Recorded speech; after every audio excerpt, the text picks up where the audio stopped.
Yeah, today we have Martin here, and he's got a tons of knowledge about mergers and and acquisition. And I guess this is one of the most commonly asked question is from the business owner that I work with. I've now built this business, and I grow the business from a couple million and grow it very fast in the next couple of years. And then what's next? It's funny that one of my clients was asking me, "Hey, Meow, how can I make a shit ton of money next?" Yeah, and I thought I will bring Martin on board just to give the business owner a little bit perspective of what's going to happen in the next couple of years when I scale my business to a certain level. Martin, would you be able to give us a little bit background of what you do? Well, I'm a financial expert. I help companies solve complex financial problems. My underlying direction for all of my clients is to help them build not just a good company that provides them with a good income or whatever, but actually turn it into an investable asset so that they can eventually sell it for a lucrative liquidity event. Okay, all right. I remember you were like a teaching in a university. Well, Yeah, no, one of my experiences has been I worked on Wall Street for 20 plus years, where I structured complex financial transactions for large corporations and for business. I also taught as a professor at a university, corporate finance to students.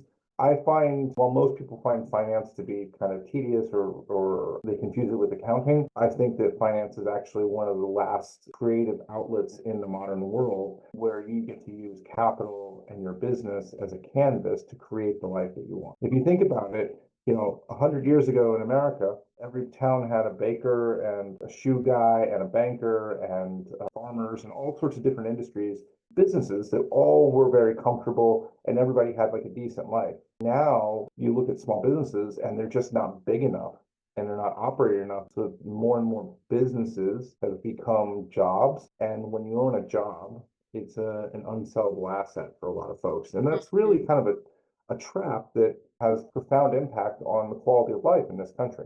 I'm a business owner myself, and I'm basically going to ask quite a few questions about potentially what's happened next, especially about the exit strategy. Now, would you be able to tell us why would I consider an exit at some point? I mean, I can be really gruesome about it.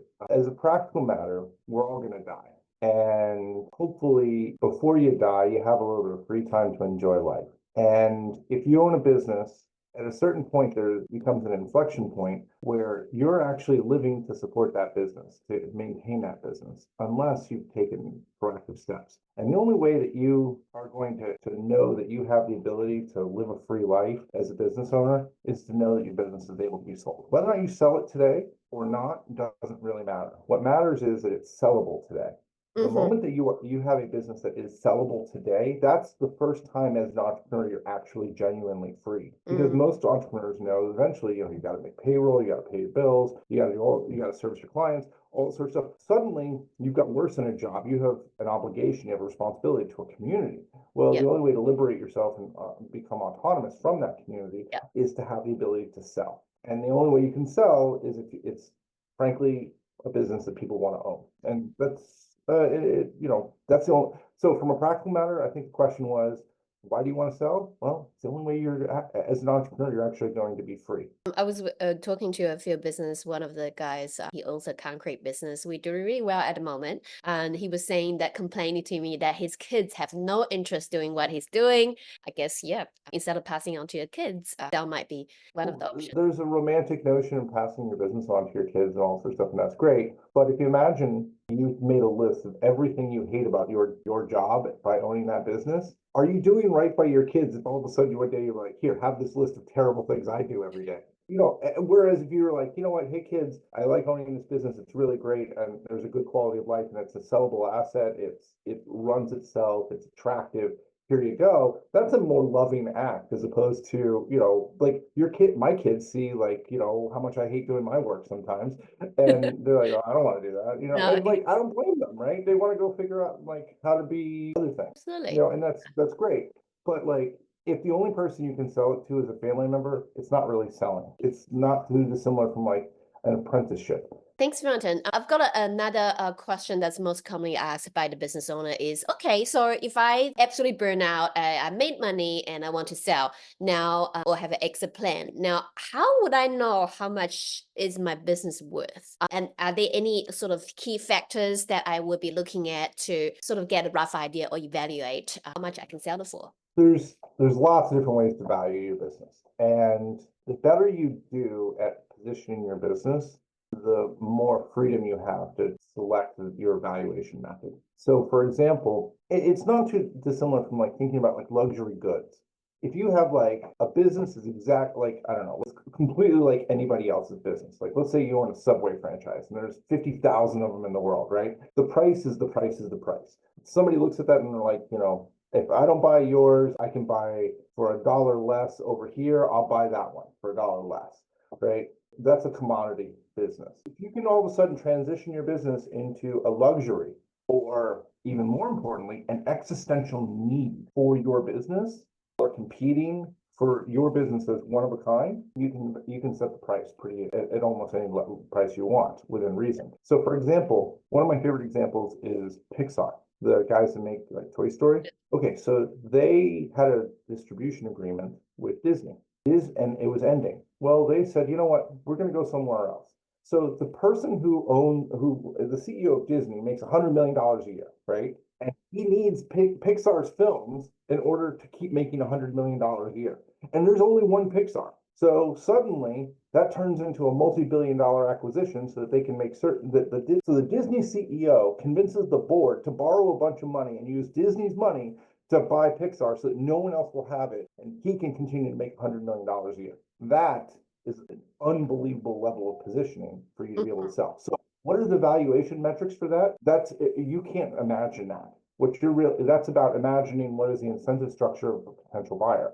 And the way you accomplish that is by becoming engaged with multiple people that will buy you. Have a literal bidding war.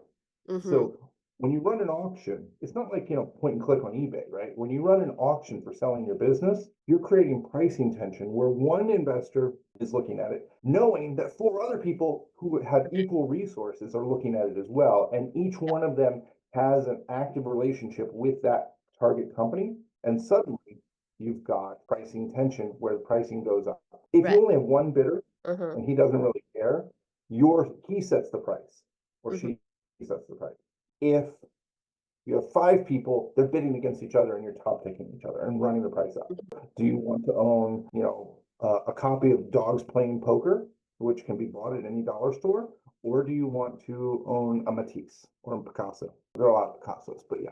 So it sounds like the key strategy to sell your business to a significant amount of money or like what was worth is to create this competition and with the potential buyer. Yeah, and you want to create a vested interest. You want to have relationships, potential acquirers who all have an active vested interest in owning you. I have quite a few questions to ask after that. As a general rule, like let's say my business is doing, let's say 2 million. To what point? Like, is there any specific metrics that, the time that I could sell, or maybe this business is way too small that is not even worth to consider? Like 2 million in revenue or 2 million in revenue or 2 Revenue. million in profit. For a small business that's doing like 2 million in revenue, chances are that business is not ready to be sold.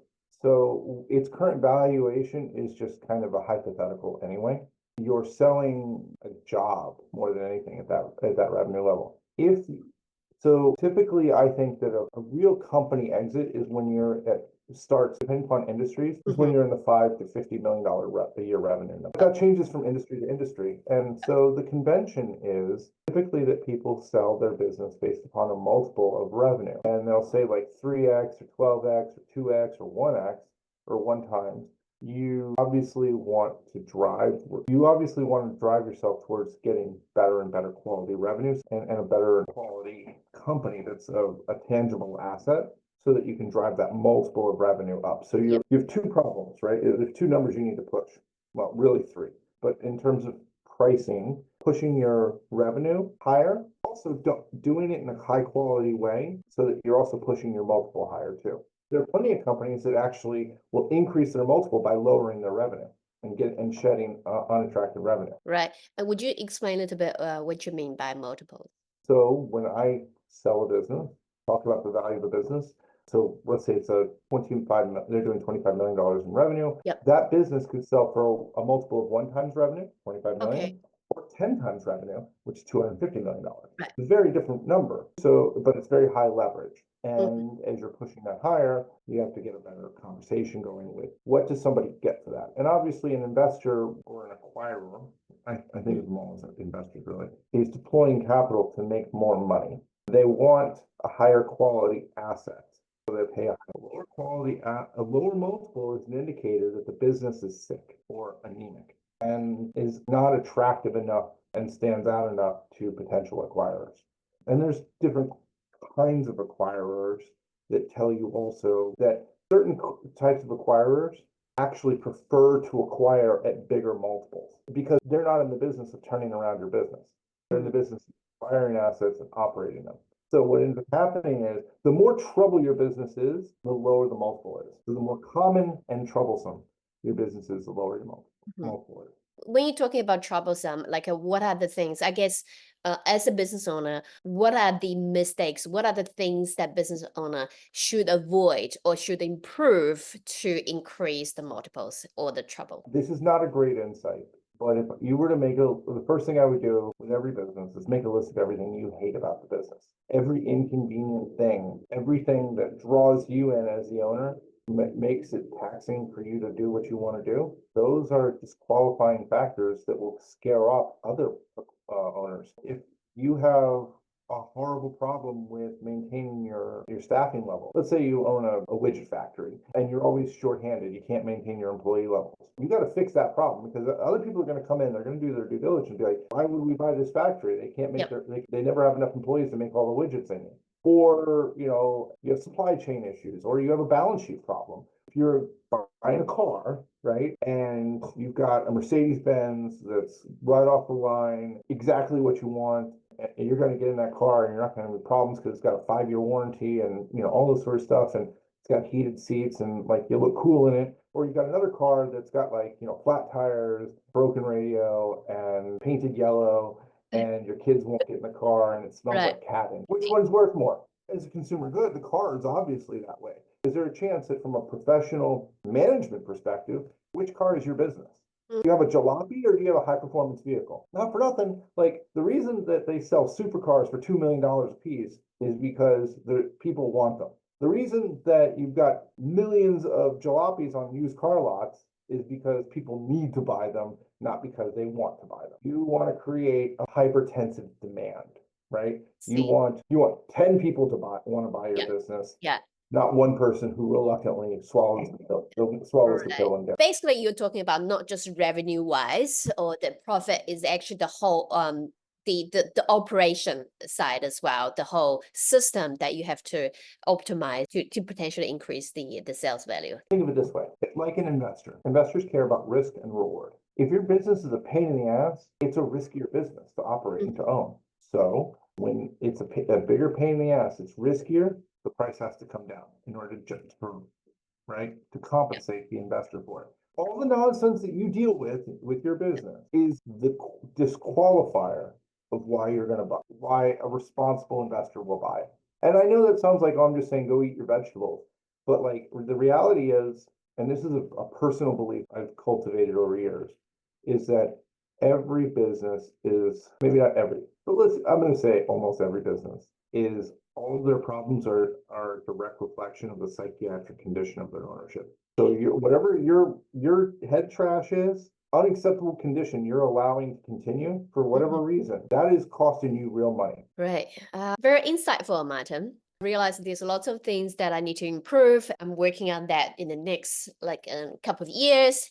Now my business is kind of ready to sell. What are the options? What are my options in terms of should I go to the business broker or is there a certain platform I should use? I remember we did talk about that briefly before. Just would like you to sort of elaborate a little bit. What are the options? What are the pros and cons of selling your business in different ways? I'm not a big fan of business brokers. I think there's some great ones out there, but the average business broker will not do you much good.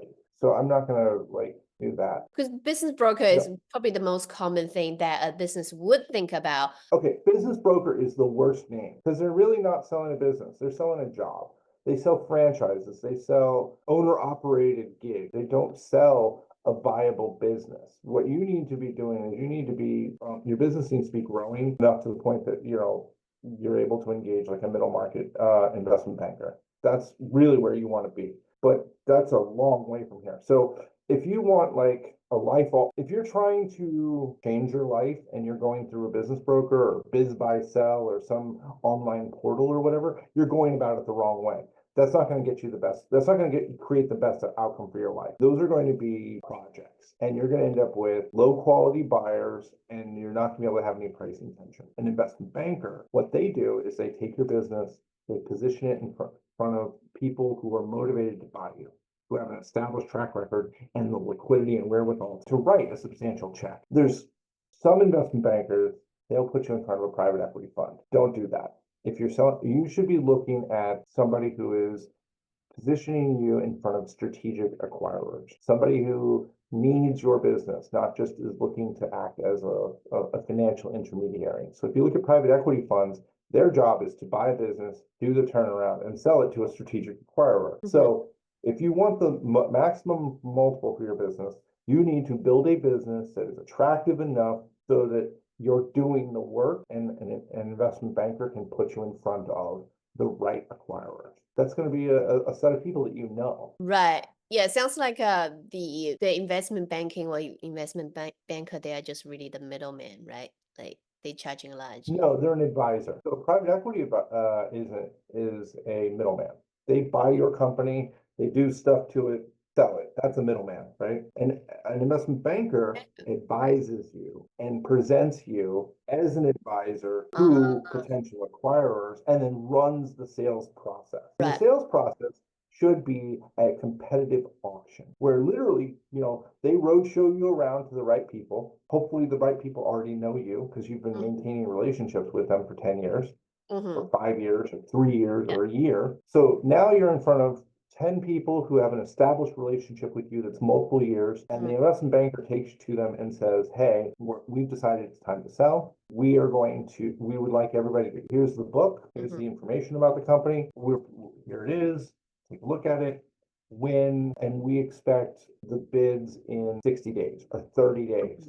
We want to see everyone's best bid in 30 days, 60 days. Yep. So if you do all the work in advance, the sales process is fast. And you'll know if you've done it right, the bankers will say, look, we went to 10 people or we went to 50 people, whatever the number is, and we expect there to be 7 bidders. Now you've got 7 bidders. They all want your business. And the numbers are going to be all over the place, but you're going to know who's the highest, who's the second highest, who's the third highest. And that's going to push everyone higher. And it's also going to get you better terms. So now you're dealing with high quality professional acquirers who have a strategic need for you. You're no longer dealing with like financial intermediaries who are just trying to middleman you. You've got a high quality asset, you've created pricing tension, and that should be able to that should push you to a life-changing event. Okay. So, and because most of business would be thinking, okay, I'll find a business broker. Would the regular business broker not be able to have the access to the higher quality buyer? Why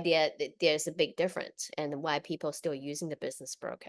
80% of businesses that are listed with business brokers don't sell. That's a pretty well-known fact. Maybe they don't sell within a year or something like that. The point is, it's a messy business.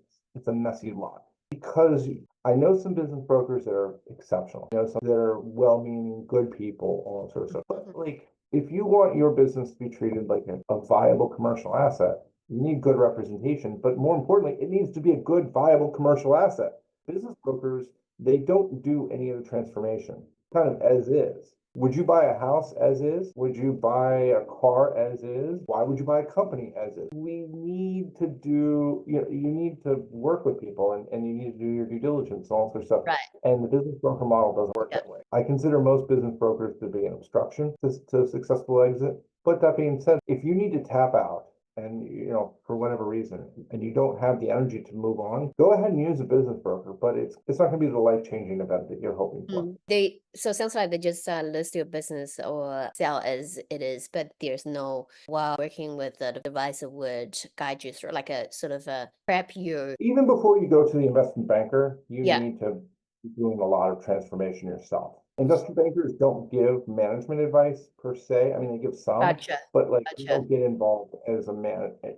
So there are definitely firms out there that provide the advice and positioning. Sometimes it's in the form of like a fractional CFO, sometimes it's management consulting, things like that. But like anything in this world, the better you are at doing something, the more handsomely you should be compensated for it. I just don't see, I know that business brokers work hard, but Yeah. I think that they're in the business of moving, volume and not quality. And you only get one bite Sure. at the apple sometimes. Yeah. So Yeah. why wouldn't you want quality as opposed to volume? Right. So let's say I'm really interested in, sell and exit at some point. How many, I mean, I assume you need a few years or like what's the time frame that a business should start to think about or preparing for exit, would you recommend? I know it's different from industry to So industry. I think it's a Japanese proverb, the best time to plant a tree was 20 years ago. The second best time is today. My belief is that every business should be conceived with the idea that it's a sellable asset. The longer you've been operating without an eye towards an exit, the chances are the more legacy issues you will have to unwind. So if your business is something like it's on the revenue roller coaster, right?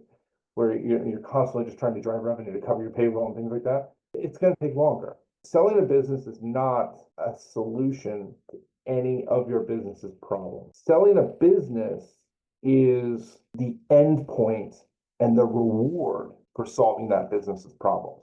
So my answer is always start now because you should have started at the beginning. And then based upon the myriad of issues, we'll talk about it. And look, there are certain professionally run organizations that can be sold in 60 days and they're ready to go. And then there's other owner operated businesses that are problematic. And then we're talking about a deep psychological examination sometimes, as opposed to a simple 3-step process. Everyone's business is different. This is, and the comparables for it are going to make it difficult to answer that question. But I typically say this. If you're at $5 million a year in revenue, I think that you're minimum 12 months away from being able to sell. Minimum. Okay. If you're less than 5 million in revenue, you can spend 5 years trying to sell the business. So and you will not, and there's a very poor chance of you succeeding. So my general advice is focus on growing, solve the problems inside the business so that it's an attractive asset. And however long you think it takes to do that, that's how long it's going to take for you to sell the business. We work with a lot of business from like a different industry, from like a retail to product based or service based. Is there any type of business are not well suited for this approach, or is there any type of business that fits better for this approach? That's a great question. The answer is it doesn't work well for businesses that can't scale, right? So, and there's lots of different ways to scale. I personally like B2B scaling. So even if you own a consumer business, you can still do B2B scaling by working with other people with other companies or become a vendor or supplier or whatever. That's one way to do it. If you can see how your business will one day be professionally operated without you, you can see that, then Yep. it's sellable. Can't see that, then it's not sellable. I wish I could give you like really great concrete headline worthy, it takes 12 and a half days or something like that, but it's work. And it's quite frankly the most lucrative moment of your life. So all of my sense of merit tells me if that's the most lucrative moment of your life, that's also the most important professional choice you can make, the most important professional hard work you can do. So we're talking about a business that's scalable. Let's say if there is a local plumbing business. Well, I wouldn't say it's a super scalable because you are limited to that location. But how do you grow the business that you could potentially open like the same business model that's in multiple location or like out of states in different cities? So Would you say this yeah, is scalable or not? Like, what are the options for the business when they're ready? They're doing really well in one city or one area and they want to grow. well, first of all, growth without purpose is called cancer. So I Okay. don't want to say go grow. Like that's never the right idea. Scale implies growth with structure, like a scaffolding, that Yep. we're building up towards that. It's kind of a cheesy analogy, but what it really does is it shows you that you have to have a direction and a design to it, Yep. right? You have a purpose. And so question about, getting back to, okay, I have a plumbing company, right? Depending upon the type of plumbing company, this is what I would do. I would sit down and I would say, okay, let's look in four directions. We look at our suppliers, we look at our competitors, we look at our customers, and we look at adjacent properties, like our complementary businesses, right? So if you're a plumber and there's HVAC guys in the area, okay, maybe there's some sort of, we want to have a similar business, or we have a similar cost structure, we have a similar whatever. Suppliers, well, suppliers like to own, may want to vertically integrate, what have you. Mhm. So what you look at is where are the growth opportunities adjacent to where you are, and then decide what is the highest quality of revenue that will eventually make you more attractive to a potential acquirer. And what I do is I literally sit down and say, let's identify 100 targeted acquirers. We qualify who those acquire, and this is a research project, right? These are competitors, these are suppliers, these are people in the industry that we know have an established history of acquiring companies like us who have the wherewithal to do. Suddenly now you approach them not to sell your business. You approach them to do business with them. And the way you do that by asking them, building a relationship where you're asking them, what is your biggest problem? And then selling them that solution. So for example, if you own plumbing company A and plumbing company B, can't acquire customers as cheaply as you can, I'll tell you what, we'll acquire customers for you and do that as kind of a B2B joint venture. Suddenly, if you do that correctly, now you're their best source of customers. You now have a leverage point with just that one guy with plumbing company B that Yeah. one of you should be willing to acquire the other. So you can either acquire plumbing company B or plumbing company B can acquire you. Right. And there's a good reason for that because you know each Yeah. other. Now, Yeah. imagine we have 100 people like that, 100 targets. Right. You're not going to get all 100, but you get it to 20 targets where over the next year, you now Yep. have figured out how to do business with 20 people who each have an incentive to buy you. That's a Right. B2B connection. You've got 20 potential bidders. You've grown your revenue, right? But you've grown it by adding high quality revenue with counterparties that want to do business with you, that Right. like doing business with you, know how to do business with you. What's the due diligence process look like? What's the competitive environment look like for them to bid on your business? Mm. So if you've got fans that are doing business with you that want to continue to do so, they Mhm. better get their fucking checkbook out. Gotcha. And that's how you create the bidding tension. What are the things that, let's say, I'm in the process of selling? What, like you mentioned due diligence. What are the things that, as a business owner, should be aware? Like, is any common mistakes There's a that lot.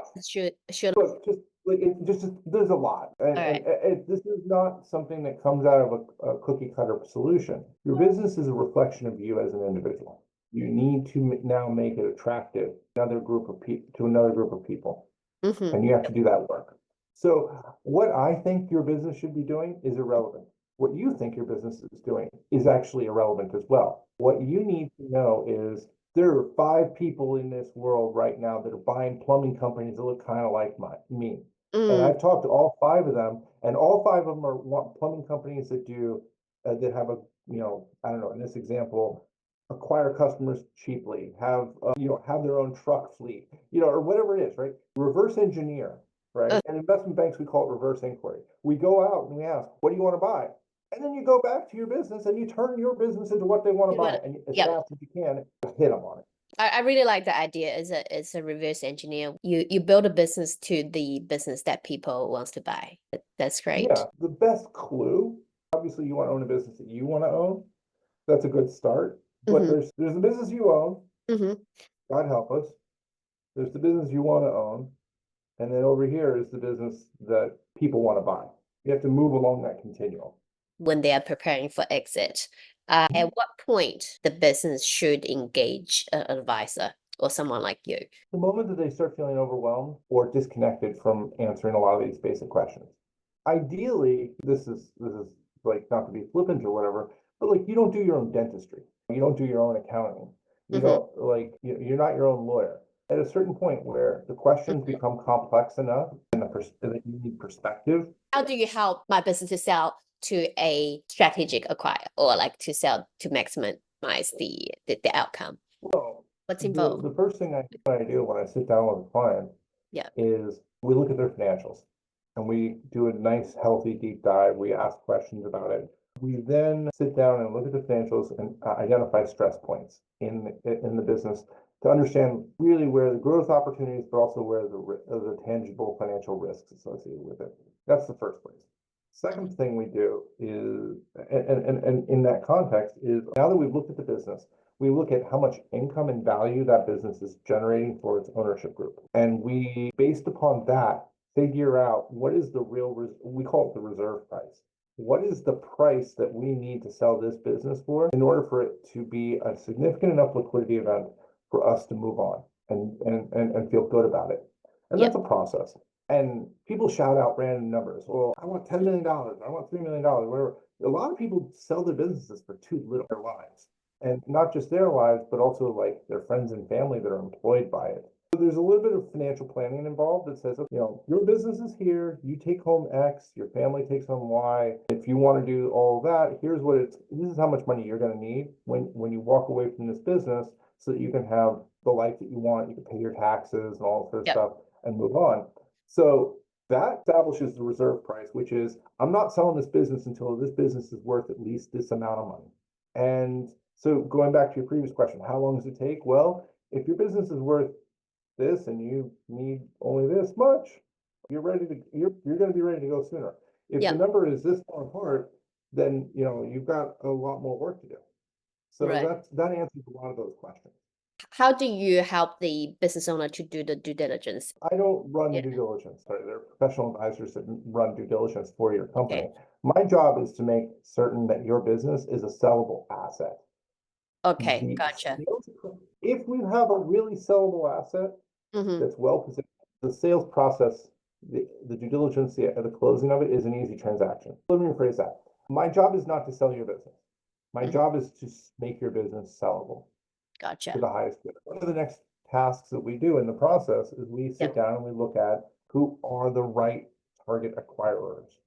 And then we help them identify those. And based upon the target acquirers, we figure out constructively how to build relationships with those potential acquirers Gotcha. so that you become a more attractive asset class.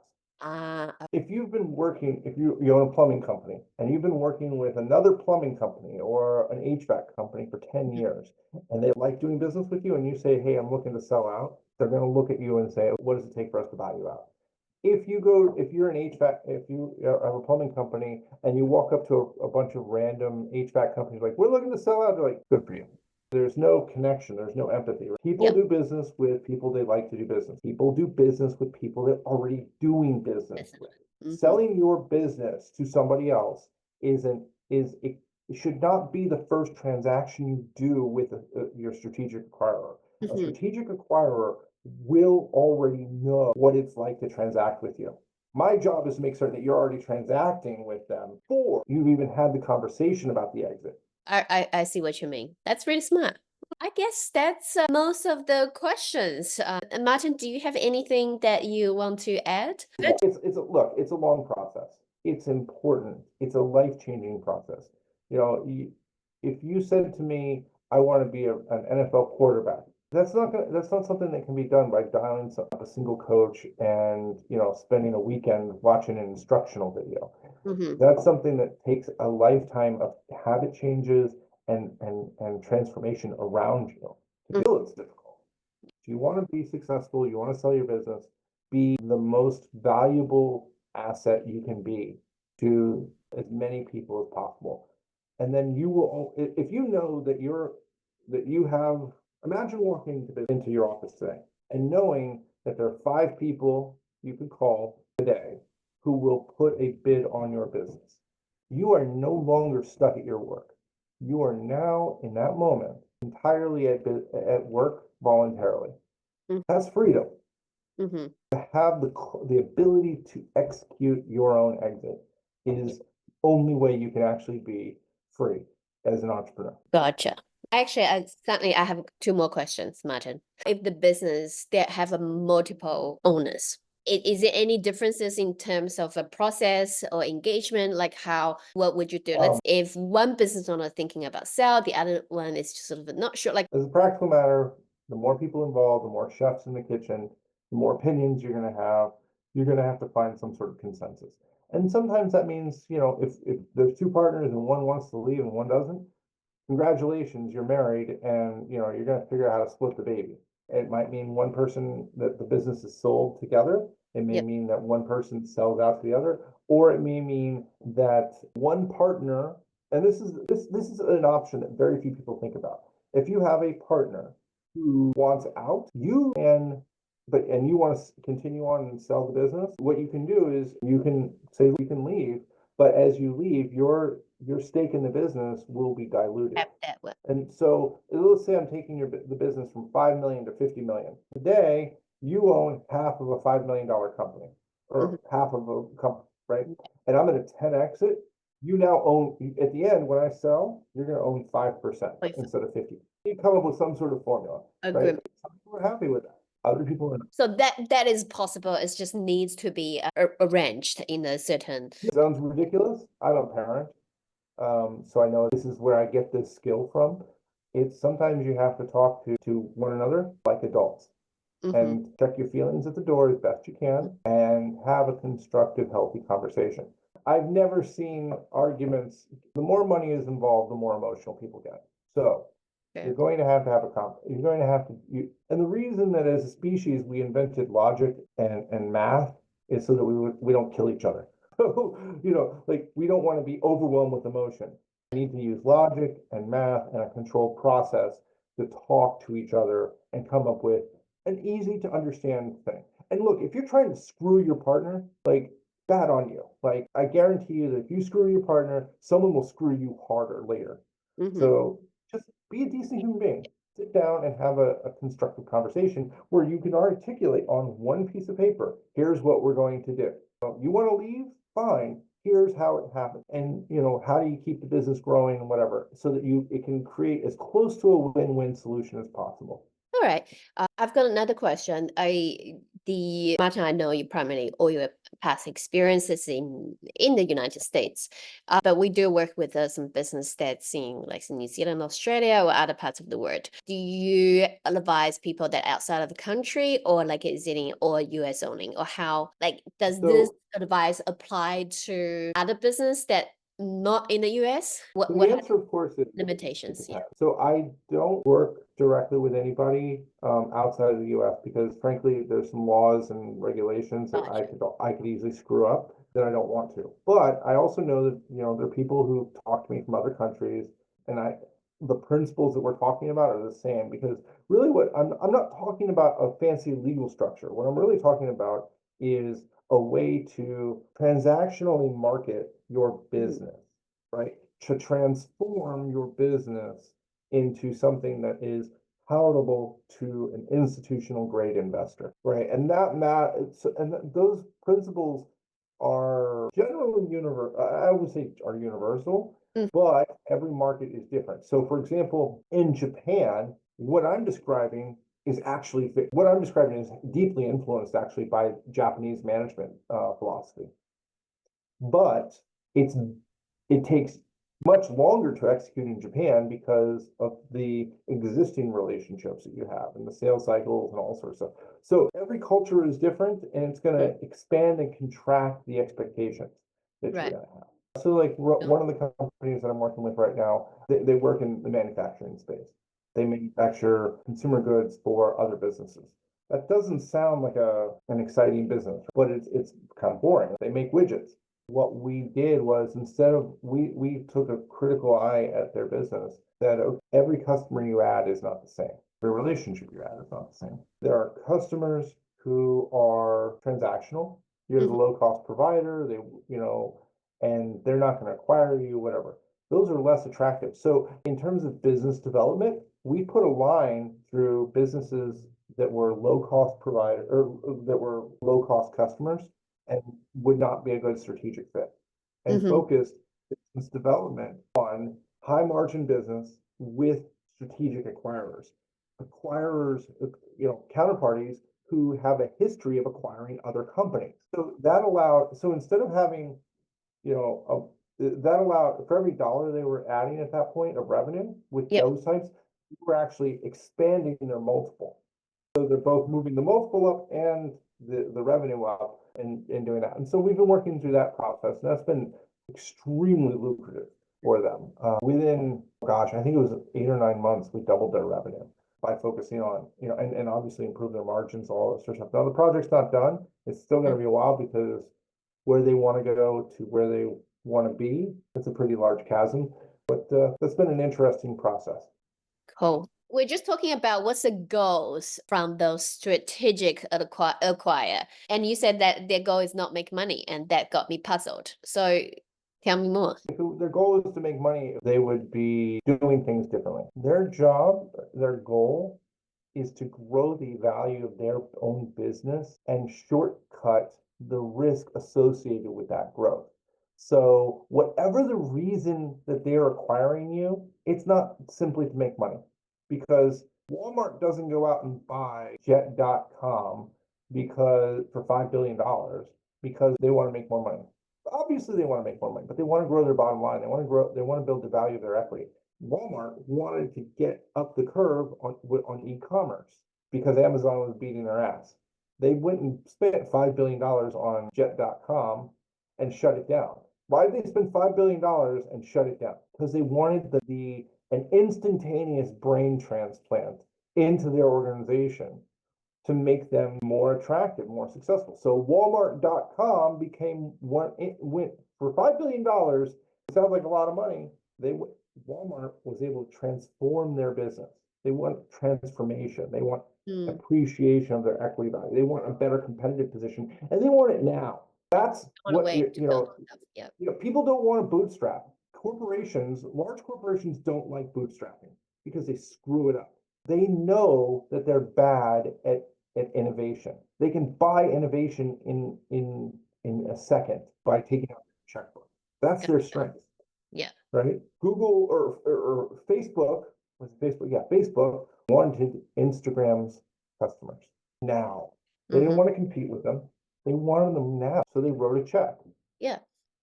Okay. Google wanted YouTube now. They didn't want to recreate YouTube. They wanted YouTube now. So they wrote a check. You are selling your business is Quinn. But fundamentally you are selling, when you're selling a business, a solution to a larger organization's problems. Any jerk can, throw revenue on a spreadsheet. Solutions are what creates the real value. Solutions are what drives the thing. So that's why I said when you talk to a potential acquirer, you ask them what their problems are and come up with a solution. Be the solution, and once you are the solution, you are an acquisition target. If you're a commodity, they don't care. I see. Right. So make your business to the solution to the larger corporation. That's how you can get the most of it from selling your business.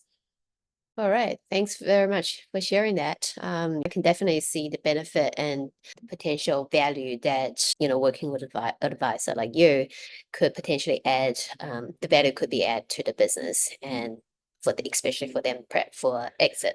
I think that's all we would like to cover. And Martin, do you have any contact, like if people need to contact you, would you like to share? I'm trying to give away as much information as possible to people so that they can get further along as they want. You can get that at exitskills.com. And thank you very much, Martin, for coming to the interview. I hope I will see you again. Oh, I'm sure you will. All right. Thank you very much. And just come on down and if you have any follow-up questions, But like I said, exitskills.com is the best way to get a hold of me and hopefully give you as much free information as possible so that you can get the answers you need. Perfect. Thanks very much, Martin. I will see you All right, later. have a great one.